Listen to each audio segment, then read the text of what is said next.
여러분, 만약에 우리가 평생을 철석같이 믿어왔던 우리나라 지도가 누군가에 의해서 의도적으로 조작된 가짜 주소지라면 어떨까요? 오, 시작부터 엄청난 질문이네요. 가짜 주소지요. 네, 그러니까 우리가 학창 시절 내내 달달 외웠던 국경선이나 수많은 위인들이 막 치열하게 싸웠던 강이나 산의 위치 같은 거 있잖아요. 이런 게 전부 다 누군가의 정치적 목적 때문에 통째로 복사돼서 엉뚱한 곳에 붙여넣게 된 거라면요. 야, 정말 상상조차 하기 힘든 되게 도발적인 가정이긴 하네요. 그쵸. 근데 오늘 저희가 이 심층 탐구 시간에 테이블 위로 가져온 자료들이 바로 이 발칙하고 위험한 가설을 다루고 있습니다. 맞아요. 사실 처음 들으면 무슨 음모론인가 싶으실 텐데 오늘 저희가 살펴볼 이 자료들은 그냥 허무맹랑한 상상력이 아니거든요. 되게 구체적인 사서 기록들이나 지명, 그리고 과학적 데이터들을 근거로 제시하고 있어요. 네, 우리가 흔히 아는 역사적 상식을 아주 완전히 뒤집어 엎는 흥미로운 주장들이죠. 그래서 오늘 탐구의 핵심 미션은 아주 명확합니다. 어떤 거죠? 고려, 그리고 고구려, 백제, 신라가 한반도라는 이 좁은 틀에 갇혀있던 나라가 아니라 중국 대륙 동부로 호령했던 거대한 제국이었다고 주장하는 자료들을 파헤쳐보는 겁니다. 아, 대륙의 제국이요? 네. 그리고 만약 이 주장이 사실이라면 이성계와 조선 건국 세력이 명나라랑 결탁을 해서 어떻게 이 거대한 대륙 영토의 진실을 은폐하고 불태웠는지 그 끔찍한 과정까지 짚어보려고 합니다. 좋습니다. 다만 청취자 여러분께 미리 말씀드리고 싶은 건 오늘 다루는 자료들의 주장이 워낙 파격적이고 또 줄을 역사학계의 입장과는 완전히 다르잖아요. 그쵸. 완전 정반대죠. 네, 그래서 오늘 저희는 이 자료들이 도대체 어떤 논리 그리고 어떤 증거로 이런 주장을 펴고 있는지 아주 객관적이고 비판적인 시선으로 내용 그 자체만 전달해드릴 예정입니다. 맞습니다. 저희는 어느 쪽 편을 드는 게 아니라 이 자료들의 텍스트를 따라가 보는 거니까요. 자, 그럼 당장 첫 번째 증거부터 한번 꺼내보죠. 이 자료들은 우리가 아는 삼국시대랑 고려 영토가 한반도가 아니었다는 증거로 문헌 기록을 제일 먼저 내세우거든요. 네, 문헌 기록이요. 그것도 무려 국보인 삼국사기의 기록을 근거로 듭니다. 삼국사기요? 우리가 아는 국사책에는 그런 내용이 없었던 것 같은데요. 그 삼국사기 안에 최치원 열전이라는 부분을 보면 아주 명확한 문장이 등장한다고 이 자료들은 되게 강조를 해요. 어떤 문장인가요? 고구려와 백제가 전성기 때 무려 100만 명의 강한 군사를 보유했다는 겁니다. 잠깐만요. 100만 명이요? 네, 100만 명이요. 그리고 북쪽으로는 대륙의 유연제노 땅을 굴복시켰고 남쪽으로는 5월 땅을 침범해서 차지했다는 기록이 적혀 있다는 거죠. 아니, 근데 100만 명이면 스케일이 너무 과장된 거 아니에요? 우리가 배우기로는 한반도라는 그 좁은 땅덩어리 안에서 백제랑 신라가 아웅다웅 치고받고 싸웠다고 알고 있는데 말이죠. 그렇죠. sulta가 체감이 잘 안 되죠. 게다가 유연제노면 지금의 중국 북부 산동성 그쪽일 때고 5월이면 중국 남부 양자강 아래쪽이잖아요? 정확합니다. 양자강 이남이면 지금 우리가 아는 한반도 끝에서 비행기를 타고 가도 한참 걸리는 엄청난 거리 아닙니까? 바로 그 지점입니다. 이 자료의 저자들은 그 거대한 해안선 전체가 고구려와 백제의 실제 활동 무대였다는 뜻으로 이 문장을 해석하는 거예요. 와, 스케일이 갑자기 무슨 반지의 제왕급으로 커지네요. 동부 해안가를 싹 다 훑고 있다는 팩트를 기록한 거다라고 주장하는 겁니다. 솔직히 말해서 옛날 역사서들 보면 왕의 업적을 막 부풀리기 위해서 과장이나 은유 같은 거 되게 흔하게 쓰잖아요. 근데 충분히 그렇게 의심할 수 있죠. 그러니까 저런 문헌 기록 딱 하나만 가지고 대륙 전체를 지배했다고 믿기에는 뭔가 약간 비하게 심한 것 같거든요. 당연히 그런 합리적 의심이 들 수밖에 없습니다. 그래서 이 자료들이 제시하는 두 번째 근거가 진짜 흥미로워요. 문헌이 과장됐을 가능성을 배제하기 위해서 아주 과학적인 데이터를 끌어옵니다. 과학적 데이터요? 어떤 거죠? 천문학자인 박창범 교수의 일식 기록 검증 데이터를 가져와요. 잠깐만요. 일식이면 하늘에서 일어나는 일인데 별자리나 일식 기록이 어떻게 옛날 땅의 위치를 증명한다는 거죠? 아, 이게 일식이라는 현상의 과학적 원리를 조금만 이해하시면 바로 고개가 끄덕여지실 겁니다. 일식은 달이 태양을 가리면서 달의 그림자가 지구 표면에 떨어지는 현상이잖아요. 네, 해가 가려지는 거니까요. 근데 완벽하게 태양이 가려지는 개기 일식을 관측할 수 있는 그 달의 그림자 폭이 기껏해야 몇십 킬로미터에서 한 100킬로미터 남짓으로 엄청나게 좁습니다. 아, 그러니까 일식이 일어났다고 해서 지구상 아무 데서나 다 볼 수 있는 게 아니라는 거군요. 맞아요. 특정 날짜, 특정 시간에 일식을 딱 관측해서 기록으로 남겼다. 그건 그 기록자가 정확히 그 좁은 그림자가 지나간 길목 위에 서 있었다는 뜻이 되는 거죠. 와, 이거 약간 우주적 GPS 타임스탬프 같은 느낌이네요. 정확한 표현입니다. 그래서 박 교수가 컴퓨터 프로그램을 통해서 삼국사기에 기록된 67개의 일식 관측 기록을 역추적해 봤어요. 과거 하늘의 움직임을 돌려본 거네요. 네, 과거의 천체 움직임을 거꾸로 쫙 돌려서 이 67번의 일식이 가장 잘 관측될 수 있는 최적의 위치가 과연 지구상 어디였는지를 계산해낸 겁니다. 오, 이거 결과가 되게 궁금한데요.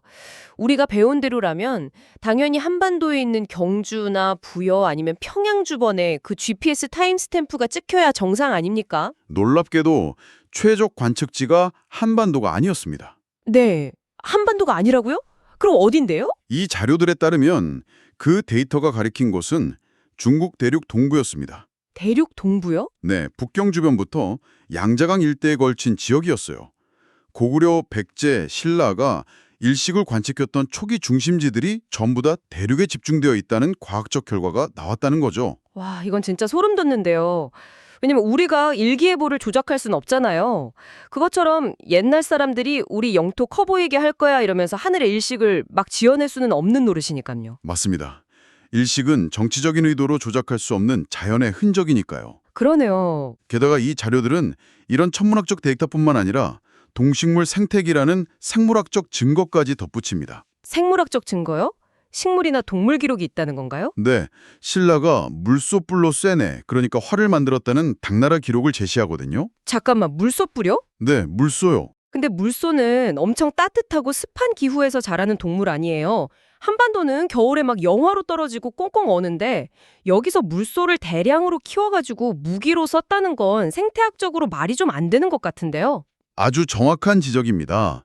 송나라 때 기록인 송막기문이나 제번지 같은 책들을 봐도 신라나 고려가 물소나 낙타가 자라기 되게 적합한 기후를 가졌다고 묘사를 해요. 낙타까지요? 네, 게다가 고려 상감청자 아시죠? 그 청자에는 한반도에 살지도 않는 원숭이가 되게 자연스럽게 새겨져 있어요. 아, 원숭이 무늬가 있나요? 네, 있습니다. 그래서 이 자료들은 실제로 중국 양자강과 회수 일대에서 고려 청자가 대량으로 출토되고 있다는 점을 엄청 강조합니다. 그쪽이 바로 원숭이가 떼지어 살고 물소가 자라는 기후거든요. 와, 듣다 보니까 약간 그런 느낌이 확 드네요. 어떤 느낌이요? 우리 집안이 원래 대대로 강남 한복판에 있는 초고층 랜드마크 빌딩 주인이었는데 어느 날 갑자기 누군가가 제 기억을 싹 지우고 변두리에 있는 되게 작은 단칸방에 절 가둬둔 거잖아요. 비유가 찰떡이네요. 그러고는 여기가 원래 네 집이야 이렇게 세뇌시킨 것 같은 기분이에요. 네, 이 자료들이 주장하는 바가 정확히 그겁니다. 그런데 여기서 엄청난 논리적 마찰이 하나 생겨요. 어떤 부분이죠? 아니 권력을 째려고 남의 나라 땅을 빼앗는 거는 인류 역사상 흔하니까 이해가 가는데 스스로 자기 나라의 영토를 막 축소시켜가지고 남의 나라에 갖다 바쳤다는 게 상식적으로 말이 됩니까? 대체 왜 누가 이런 황당한 짓을 저질렀다는 건가요? 그 범행의 동기를 이해하려면 이 자료들이 되게 주목하고 있는 역사적 변곡점을 보셔야 됩니다. 바로 고려 말기의 지정학적 상황이죠. 아, 고려 말기요? 네, 당시 대륙은 거대한 패권 교체기였습니다. 세계 최강이었던 몽골, 즉 원나라가 쇠퇴하고 대륙 남쪽, 난징에서 주원장이 명나라를 건국하면서 막 치고 올라오던 시기였어요. 아, 힘의 균형이 완전히 흔들리던 타이밍이었군요. 그렇죠. 그리고 바로 그 혼란스러운 시기에 고려의 장수였던 이성계가 위화도 회군이라는 쿠데타를 일으킵니다. 그래서 고려를 무너뜨리고 조선을 건국하잖아요. 네, 학교에서 다들 배우는 내용이죠. 이 자료들은 바로 여기서 이성계라는 인물의 출신 배경이 영토 은폐에 아주 핵심적인 동기가 되었다고 분석을 해요. 이성계의 배경에 대체 무슨 문제가 있었길래요? 이성계의 집안은 본래 세계 최강 몽골의 장수이면서 동시에 고려의 장수이기도 했던 아주 복잡한 경계에 있던 가문이었습니다. 약간 양쪽 다 걸치고 있었군요. 네, 근데 무력으로 쿠데타를 일으켜서 왕조를 뒤집었잖아요. 이성계 입장에서는 가장 치명적인 약점이 바로 정당성의 부재였어요. 아, 내가 왕이 될 자격이 있다는 명분이 부족했겠네요. 맞아요. 내부의 반발을 억누르려면 외부의 강력한 지지와 인정, 그러니까 일종의 든든한 방패막이가 절대적으로 필요했던 겁니다. 그렇겠네요. 근데 반대로 대륙에서 갓 건국한 주원장의 명나라도 상황이 쏙 편하지만 않았겠는데요? 왜 그렇게 생각하시죠? 왜냐면 원나라를 몰아내긴 했지만 한때 세계 제국이었던 몽골의 가장 강력한 동맹이자 제후국이었던 게 대제국 고려잖아요. 그 고려의 잔존 세력들이 명나라 입장에서는 완전 눈엣 가시 같았을 테니까요. 정확하게 보셨습니다. 명나라 입장에서는 대륙 곳곳에 흩어져 있는 고려의 흔적과 영향력을 완전히 지워내야만 자신들, 즉 한족의 정통성을 확고하게 세울 수 있었던 거죠. 아하. 그래서 이 자료들은 이 둘, 그러니까 이성계의 조선과 주원장의 명나라가 서로의 집권 세력을 인정받고 보장받기 위해서 일종의 거대란 밀실야합을 맺었다고 주장합니다. 밀실야합이요. 그러니까 엄청난 정치적 거래를 했다는 거군요. 네가 나를 합법적인 왕으로 좀 인정해주면 나는 네가 껄끄러워하는 그 고려의 대륙 지배권을 전부 다 포기하겠다. 약간 이런 딜인가요? 네, 명나라의 정통성을 세워주는 대신에 조선은 스스로 명나라의 제후국을 자처합니다. 그리고 가장 결정적으로 고려가 다스리던 그 광활한 대륙의 본토 역사를 지워버리고 스스로 한반도라는 반도 안으로 쪼그라들기로 합의를 봤다는 것, 이게 바로 이 자료들의 핵심 논리예요. 와, 이 자료의 주장대로라면 이거는 단순한 왕조 교체가 아니네요. 그럼요. 자신들의 그 얄팍한 정치적 이익, 그 왕관 하나를 지키겠다고 조상들이 물려준 거대한 영토랑 스케일을 통째로 팔아넘긴 셈이잖아요. 그래서 이 자료의 저자들은 이 사건을 단순한 영토 상실이 아니라 민족 정체성의 거세라고 아주 강하게 표현합니다. 국가의 물리적인 스케일이 확 축소되면 당연히 그 안에 사는 사람들의 시야나 마인드도 좁아질 수밖에 없으니까요. 아, 듣고 보니 그렇네요. 권력을 향한 그 인간의 욕망 때문에 거대한 공간의 역사를 통째로 지워버렸다. 이게 이 가설이 제기하는 가장 뼈아픈 범행 동기입니다. 네, 권력을 위해서 나라 규모를 줄이기로 합의했다는 논리 자체는 꽤 흥미롭습니다. 그런데 여기서 아주 현실적인 의문이 하나 딱 듭니다. 어떤 건가요? 아니, 아무리 왕조가 바뀌었다고 쳐도 백성들이 바보도 아니고 자기가 평생 살던 대륙의 넓은 땅이 하루아침에 반도로 쪼그라들었다는 걸 지배층이 어떻게 납득시켰다는 거죠? 아, 실행 방법에 대한 의문이군요. 네, 뭐 그 당시에 인터넷이나 스마트폰이 있던 시대도 아닌데 물리적으로 그 넓은 제국의 흔적을 다 지운다는 게 가능이나 합니까? 범행 수법이 전혀 상상이 안 가거든요. 이 가설을 주장하는 측에서도 당연히 그 물리적인 한계를 아주 잘 알고 있어요. 그래서 그들이 주목하는 조선 왕조의 치밀한 수법이 있습니다. 오, 수법이 따로 있나요? 네, 첫 번째가 바로 이성계가 건국 직후에 설치했다고 하는 음양산정도감이라는 기구입니다. 음양산정도감이요. 이름만 딱 들으면 뭔가 집터 잡거나 풍수지리 보는 그런 관청 같은데요. 표면적으로는 그랬죠. 하지만 이 자료들이 지적하는 이 기구의 숨겨진 진짜 목적은 따로 있었습니다. 뭔데요? 바로 대륙 동부에 널리 퍼져 있던 고구려, 백제신라, 그리고 고려의 지명들을 통째로 한반도 내부로 우겨놓고 뜯어고치는 전 세계에 유례없는 지명 대축소 이동 작업을 벌였다는 거예요. 잠깐만요. 그러니까 대륙에 있던 청주, 광주, 개경 같은 실제 이름들을 한반도 지도 위에다가 막 도장 찍듯이 복사해서 덮어 씌웠다는 건가요? 바로 그겁니다. 야, 땅을 무거워서 옮길 수가 없으니까 이름표를 떼다가 옮겨버렸다. 기발하긴 한데 근데 지명만 바꾼다고 사람들의 기억이 한 번에 싹 사라지진 않잖아요. 맞아요. 기억을 통째로 지우려면 훨씬 더 폭력적인 수단이 필요하겠죠. 그래서 동원된 두 번째 극단적인 수법이 있는데 이 자료들은 이걸 조선판 분서갱유라고 부릅니다. 분서갱유면 책을 불태웠다는 건가요? 네, 놀랍게도 이건 그냥 추측이 아니고요.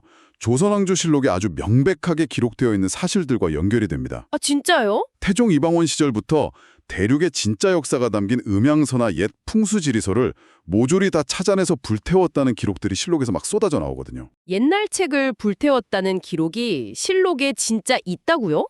네, 있습니다. 게다가 이게 한 번 하고 끝난 게 아니에요.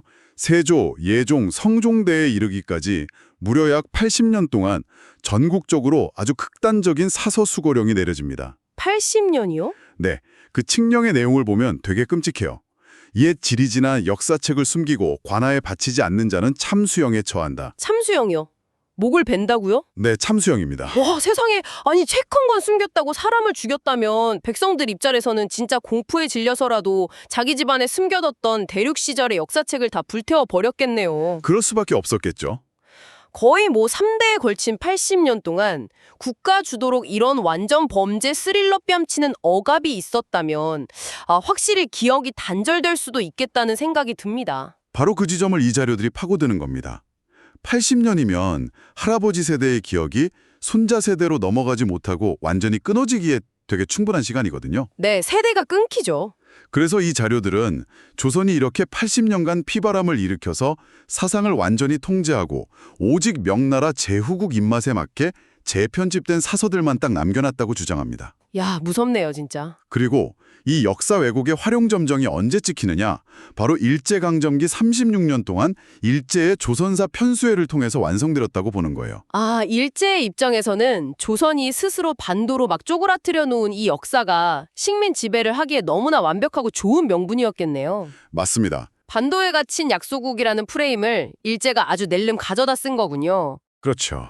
결국 조선 왕조가 축소해 놓은 이 반도사관을 일제가 더욱 정교하고 치밀하게 다듬어서 식민사관으로 굳혀버렸고 그게 오늘날 우리가 학교에서 배우는 역사의 토대가 되었다.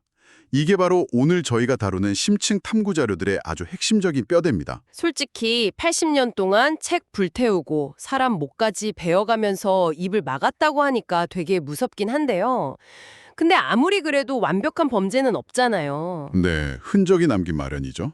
수백 년 동안 수백만 명이 광활한 대륙에 살면서 남긴 흔적인데 그걸 100% 다 지운다는 건 물리적으로 불가능에 가깝거든요. 분명 어딘가에 실수로 흘린 단서들이 대륙 현장에 남아있지 않았을까요? 이 자료들은 그 빈틈을 대체 어떻게 찾아냈습니까? 아주 날카로운 질문입니다. 조작된 역사는 결국 현장의 흔적, 그러니까 지리적 팩트랑 딱 부딪히면 무조건 모순이 발생할 수밖에 없거든요. 그렇죠. 왜? 경찰이 용의자 조서 꾸밀 때 양쪽 진술을 아무리 막 조작을 해도 사건이 일어난 그 장소의 지형 자체는 거짓말하기 힘든 거랑 똑같은 이치입니다. 맞아요. 땅의 생김새나 산, 강의 위치는 인간이 바꿀 수 없으니까요. 그래서 이 자료들이 찾아낸 대륙의 결정적 물증들이 뭡니까? 이 자료들이 현재 중국의 구글맵이나 바이두 지도 같은 현대 지도하고 옛날 원문 서서들을 교차 검증해낸 결과물들을 보여주거든요. 근데 이걸 보면 진짜 상당히 당혹스럽습니다. 왜요? 한반도 지형에서는 도무지 위치가 해석되지 않는 지명들이 대륙 현장에서 막 무더기로 쏟아져 나오거든요. 오, 예를 들면 어떤 곳이요? 가장 대표적으로 중국 북경, 지금의 베이징 인근에는 현재까지도 고려영이라는 지명이 존재합니다. 네, 고려영이요. 영이면 보통 군사기지라는 뜻이잖아요. 아니, 지금의 베이징 바로 옆에 고려의 군사기지 이름이 버젓이 있다고요? 네, 있습니다. 거기가 남의 나라, 그것도 저국의 땅이었다면 적의 군사기지 이름이 수백, 수천 년 동안 동네 이름으로 남아있을 리가 없잖아요. 다 바꿨겠죠. 그렇죠. 상식적으로 말이 안 되죠. 또한 고려사의 기록을 중국 현대 지도에 대입해보면 유명한 칭다오, 청도랑 태산, 그리고 태행산맥 동쪽 지역이 버젓이 고려 영토로 등장을 합니다. 와... 그리고 고려의 3대 핵심 도시라면 서경, 개경, 남경이잖아요. 그중에서 남경에 해당하는 지명이나 유적들이 현재 중국 난징 인근 동부에 여전히 그대로 남아있다는 점도 이 자료들은 날카롭게 지적하고 있어요. 와, 우리가 아는 중국의 그 난징이 고려의 남경이었다고요? 아니 그럼 우리가 국사 시간에 줄겔달 외웠던 그 수많은 전투들은 대체 뭡니까? 어떤 전투 말씀이시죠? 예를 들면 수나라 100만 대군을 강물로 다 쓸어버렸다는 살수대첩 같은 거요. 살수는 한반도 북쪽에 있는 청천광이잖아요. 아, 살수됐죠? 이 가설을 펴는 연구자들은 그 살수의 위치 역시 조선시대에 철저히 조작되었다고 말합니다. 거기도 조작이요? 네. 사서에 기록된 살수대첩의 여러 가지 정황이나 주변 지형들을 중국 지도에 딱 대입해보잖아요. 그러면 한반도의 청천강 주변하고는 지형 묘사가 아예 맞지 않는다고 해요. 기록이랑 지형이 안 맞는다. 오히려 중국 북경 아래 하북성 일대의 지형, 그러니까 신성과 성문 사이의 구조랑 아주 완벽하게 일치한다는 겁니다. 하북성이요? 네. 더 놀라운 건 뭔지 아세요? 그 대륙의 살수 현장에는 아직도 문덕진이라는 지명이 남아 있습니다. 잠깐만요. 문덕진. 설마 그 살수대첩의 영웅인 을지문덕 장군의 이름을 딴 진영이라는 뜻입니까? 네, 이 자료들은 그렇게 해석을 합니다.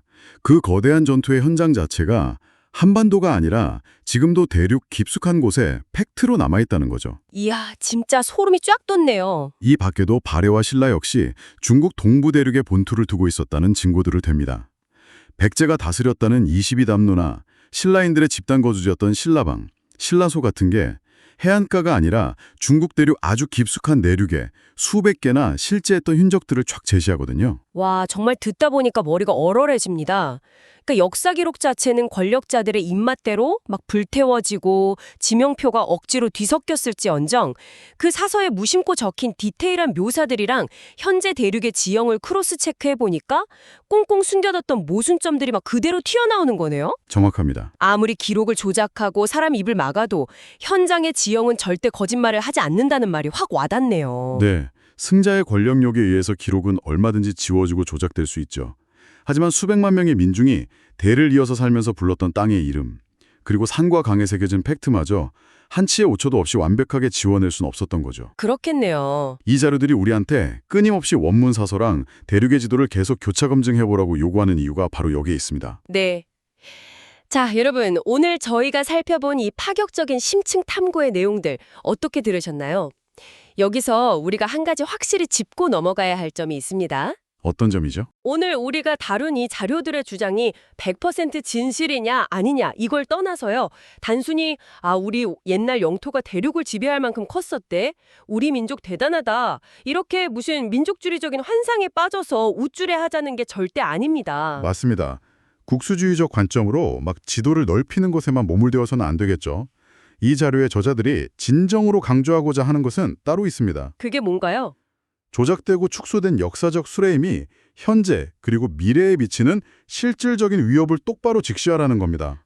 실질적 위협이요?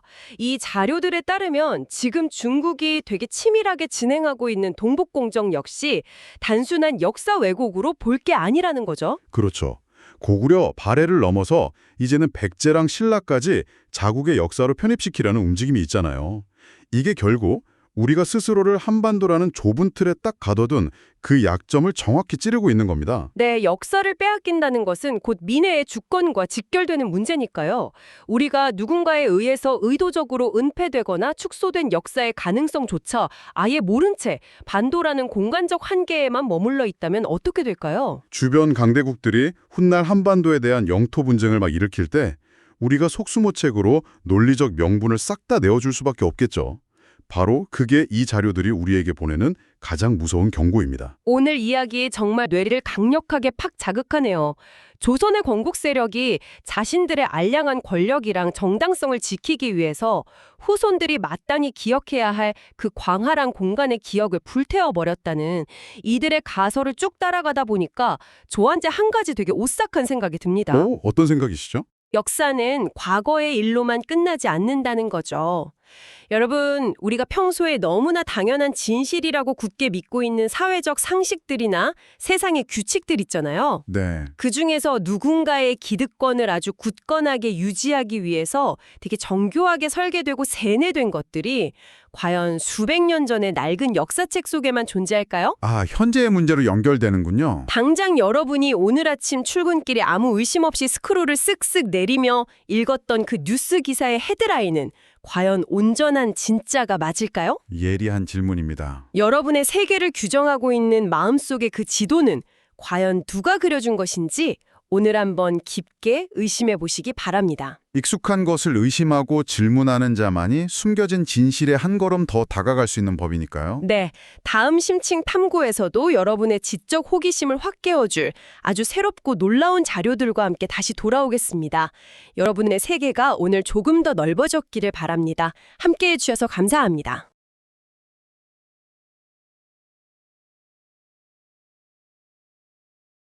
눈이 멀었다